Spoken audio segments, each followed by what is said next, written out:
new beginning.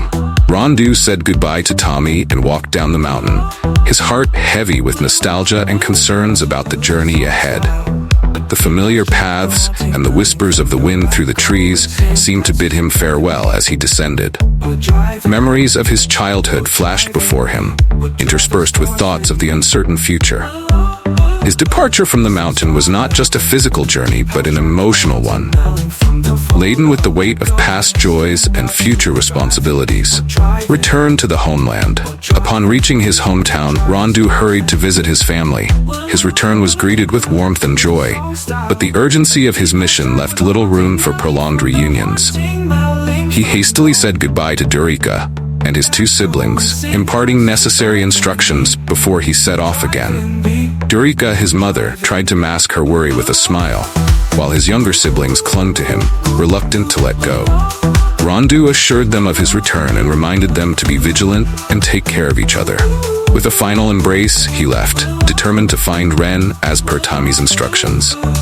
The ancient city. Rondu's journey led him to an ancient city, a place where history and modernity intertwined.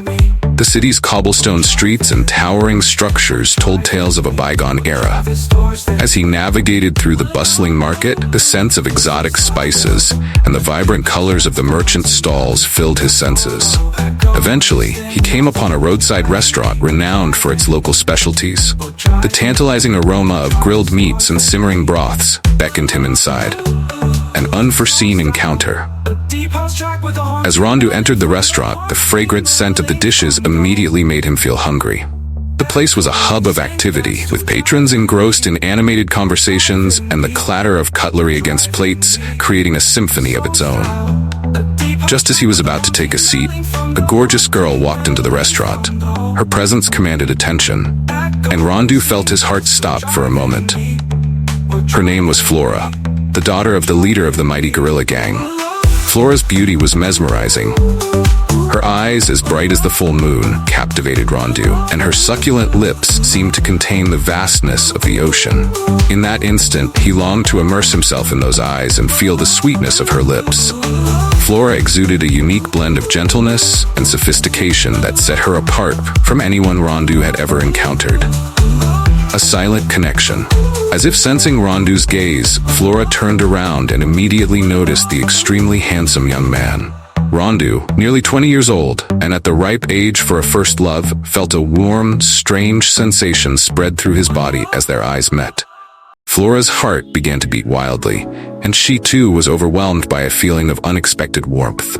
In that fleeting moment, Flora envisioned a happy family with Rondu and their future children. Despite the intensity of their mutual attraction, neither of them spoke. Their thoughts were a whirlwind of unspoken desires and unvoiced questions.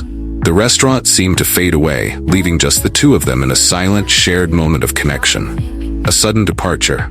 A servant rushed in, panting. "We have to leave quickly. No time to eat or drink." The boss urged us to leave immediately.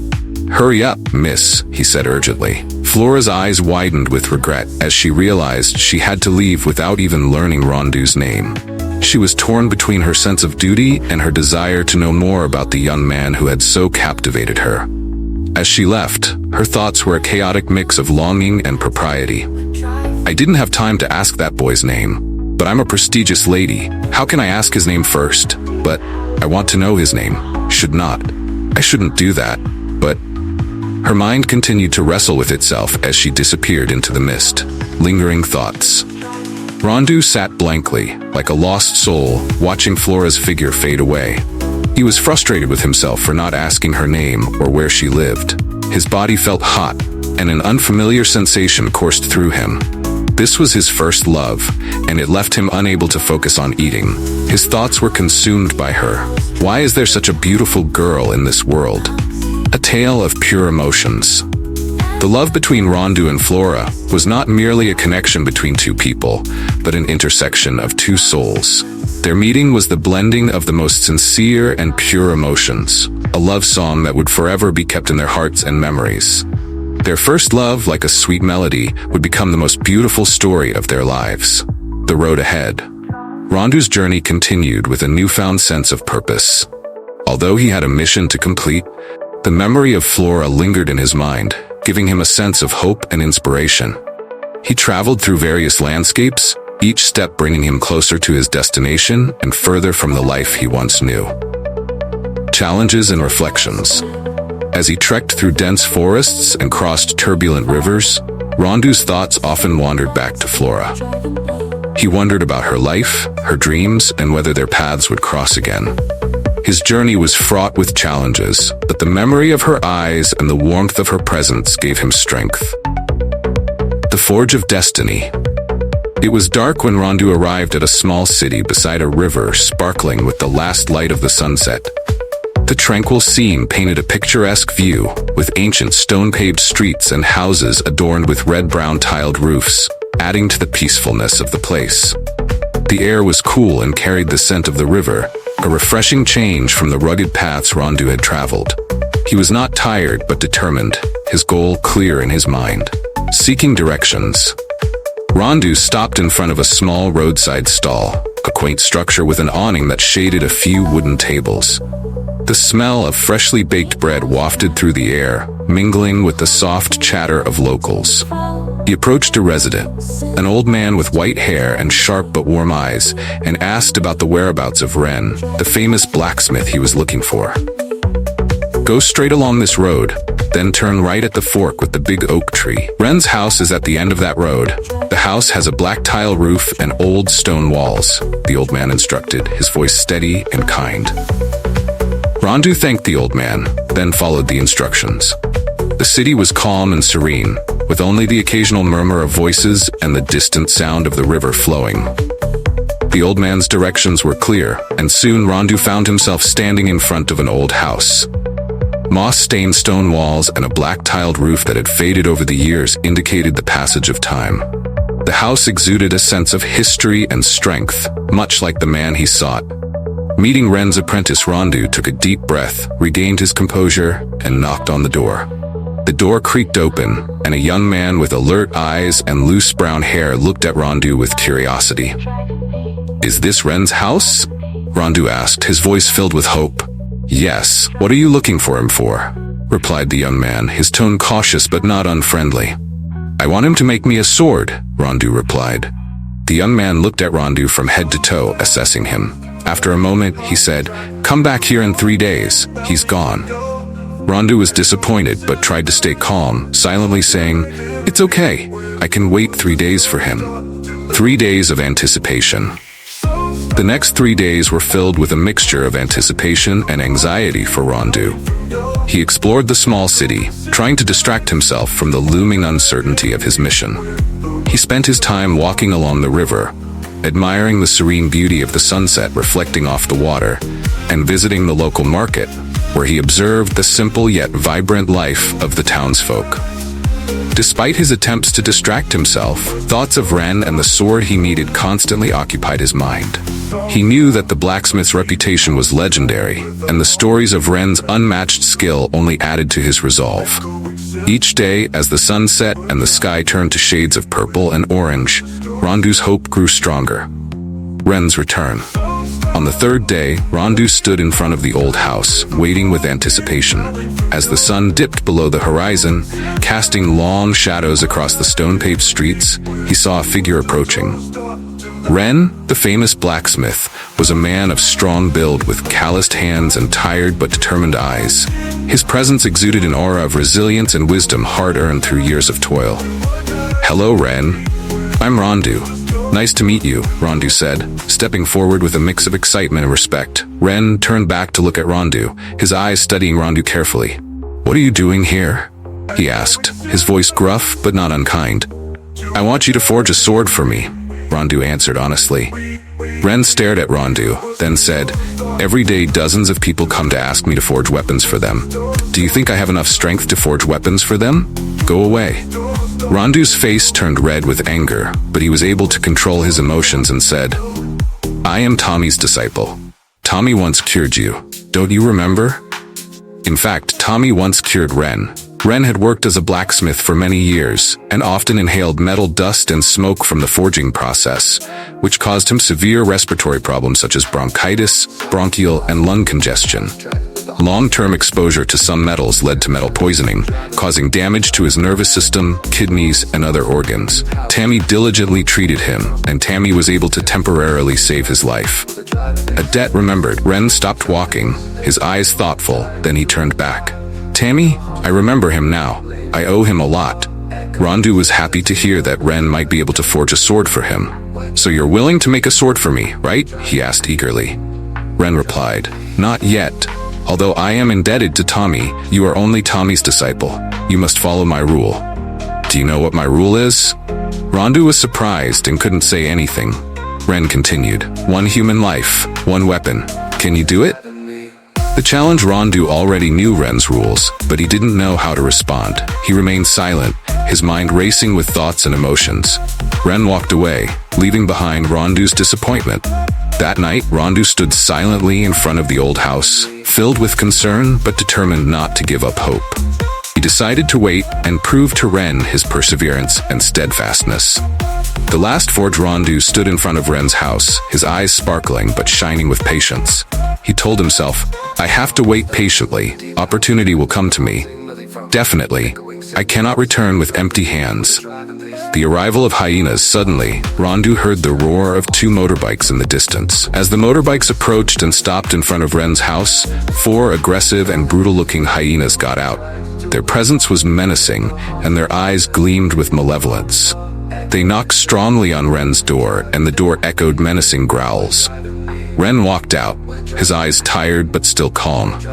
What are you doing at my house? Ren asked, his voice low and firm. A huge hyena with a scarred face, likely from countless gang wars, approached Ren, his voice growling, Did you make a Zeep steel hammer for Y of the ruthless Jaguar gang? Ren calmly replied, I do so much that I don't remember clearly anymore. The hyena shouted, I am Zeus. Y beheaded my brother Feis with the hammer you made. Ren tremblingly replied, What does your brother's death have to do with me?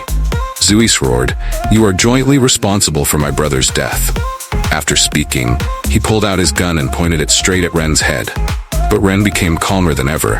You can't kill me. If I die, who will be left to make weapons for you guys?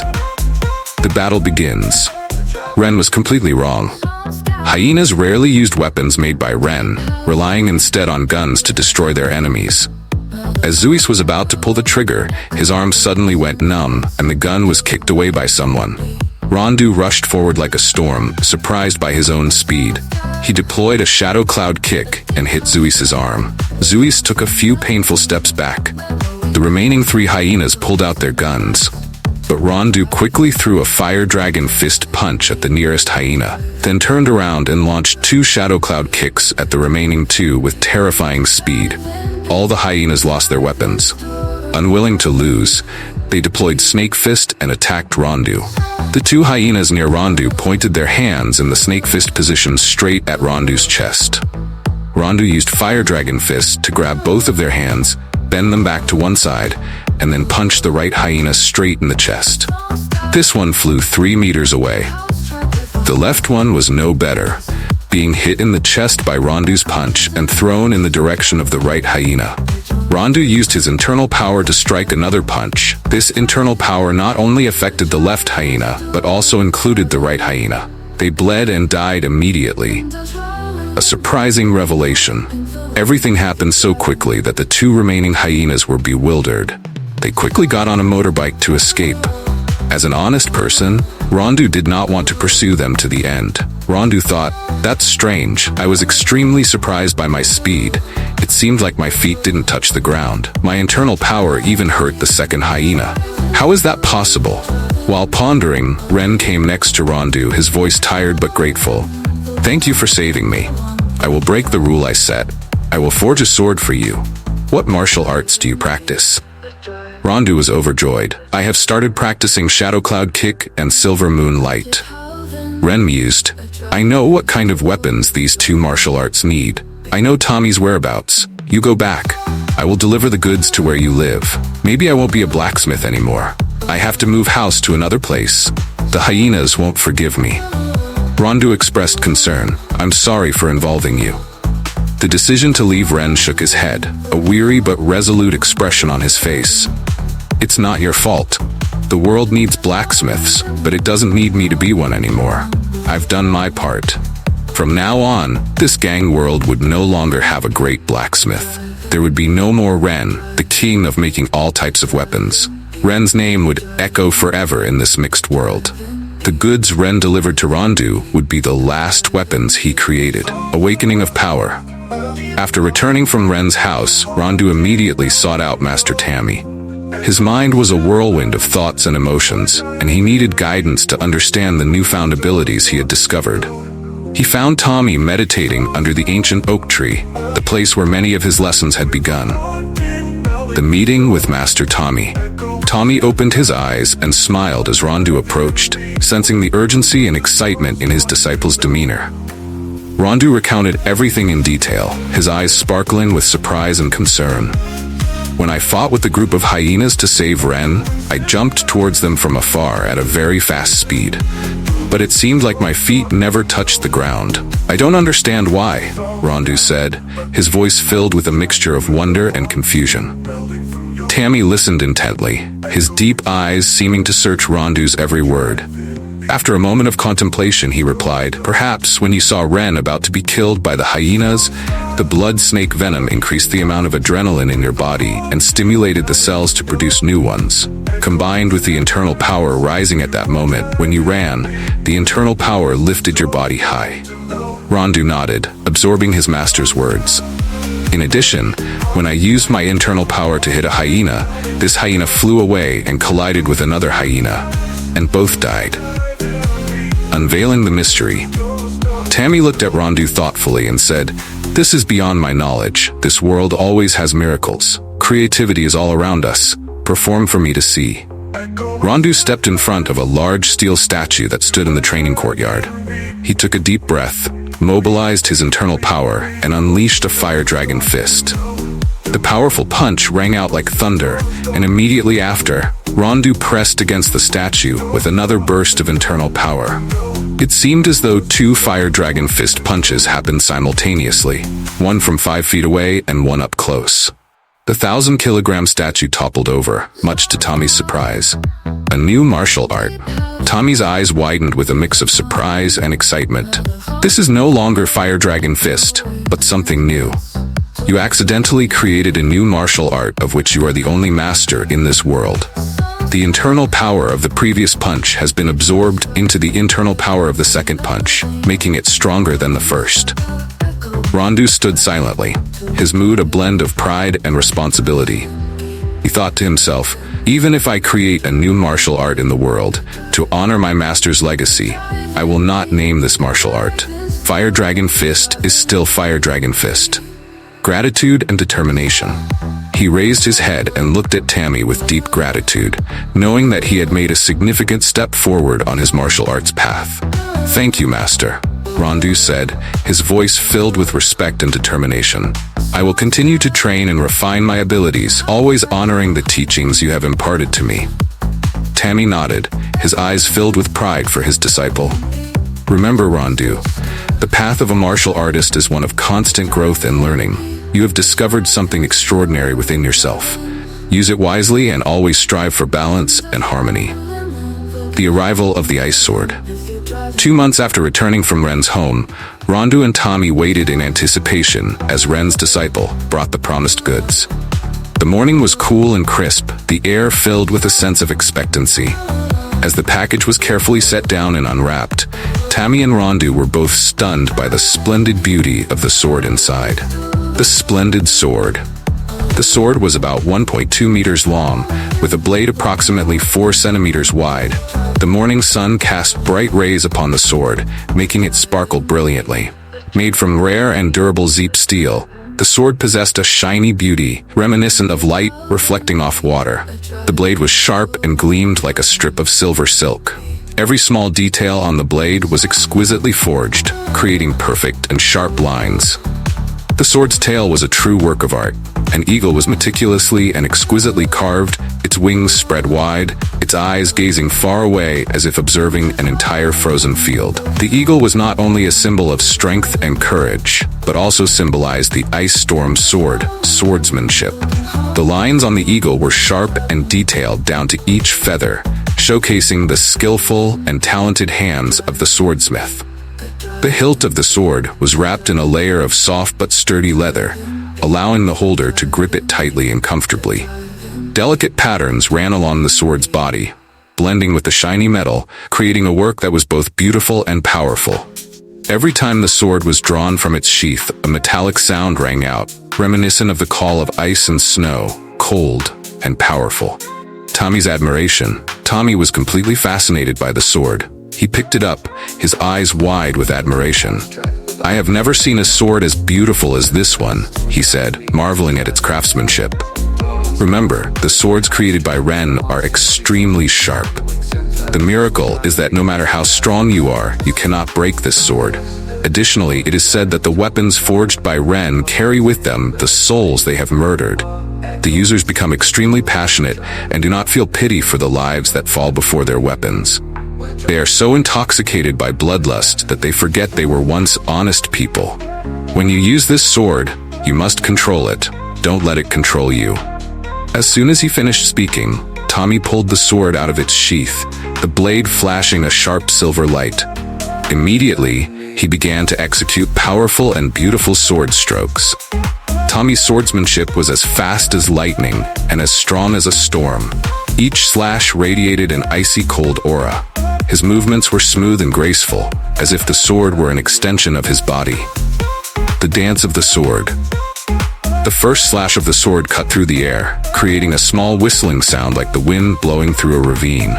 The second strike soared into the sky, its light like lightning tearing across the horizon.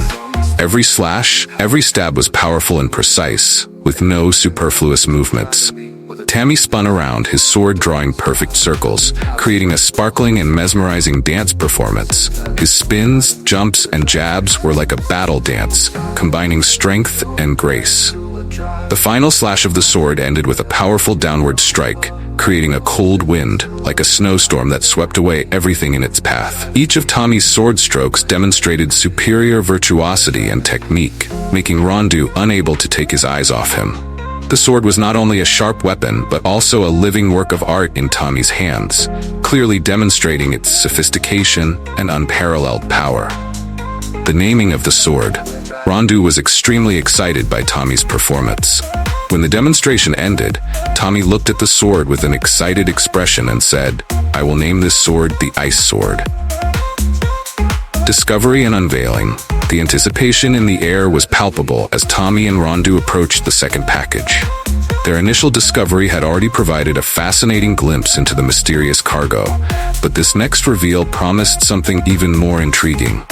The package, wrapped meticulously in layers of protective material, was both a puzzle and a treasure chest. As they carefully peeled away each layer, their curiosity grew with every reveal. Finally, the last layer was removed, and the contents were exposed. To their astonishment, the package contained several leather bags, each one crafted with impeccable detail. The leather, aged and supple, exuded a sense of timeless elegance and durability. The craftsmanship was evident in every stitch, every fold. Tommy and Rondu exchanged a glance, knowing that whatever lay within these bags was of significant importance. The iron bars. Opening the first leather bag, they discovered iron bars. Not just any iron bars, but sharp, meticulously crafted ones. Each bar was 20 centimeters long and about 1 centimeter wide, forged from Zeep steel. This particular steel was renowned for its strength and resilience, qualities that were immediately evident in the bar's appearance. They shone brightly, their surfaces reflecting light like cold stars in a clear night sky. What caught their attention next were the intricate patterns carved into the surface of each bar. These were not mere decorations. They were the hallmarks of master craftsmen. The patterns flowed like water, their complexity and grace reminiscent of ancient artistry. Each line, each curve, told a story of skill and dedication, exuding a classic yet powerful beauty.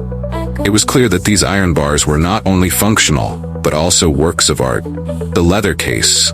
The iron bars were carefully stored in a luxurious leather case. This holster was a marvel in itself, divided into 10 small pockets, each precisely tailored to hold an iron bar. The case was designed for both protection and ease of access, ensuring that the bars remained secure yet readily available when needed. Each pocket featured a button, which upon being pressed, activated a powerful spring mechanism. The spring, hidden beneath the surface, would release with a decisive force, pushing the iron bar upward and revealing its sharp, gleaming end. This ingenious design meant that the iron bars could be deployed quickly and efficiently, ready for action at a moment's notice. Mechanism. The mechanism was both simple and sophisticated. When an iron bar was placed back into the pocket, the spring would compress and lock the bar into place, holding it securely. The precision of this mechanism was impressive.